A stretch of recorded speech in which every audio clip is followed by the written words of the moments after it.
রাসূলুল্লাহ সাল্লাল্লাহু আলাইহি ওয়াসাল্লাম বলেন, আমি জান্নাতের ভিতরে উকি দিলাম, আর সেখানে দেখতে পেলাম অধিকাংশ মানুষ গরিব ও অভাবী।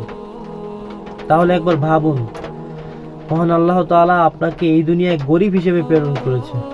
হয়তোবা হতে পারে আপনার এটা একটা সৌভাগ্য, কেননা ধনীদের চেয়ে অনেক আগেই গরিবরা যাবে জান্নাতে, এবং তাদের হিসাব হবে ধনীদের থেকে অনেক কম।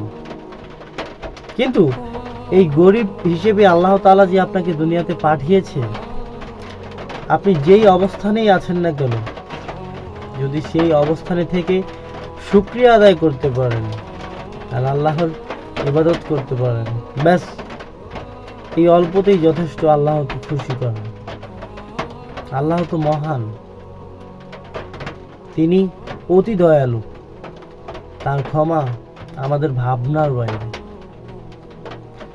তার ক্ষমা ও দয়া আমাদের ভাবনা ও চিন্তার বাইরে। যে রব আমাদেরকে এত ভালোবাসেন, আর আমরা কেন তাকে ভালোবাসি না? নিজের প্রতি লানত যে আমরা আমাদের রবের ভালোবাসা থেকে দূরে দূরে পালিয়ে বেড়াই। এখনো সময় আছে, আমরা সবাই মিলে পরিবর্তন, নিজেকে, সবাইকে, প্লাস সমাজকে।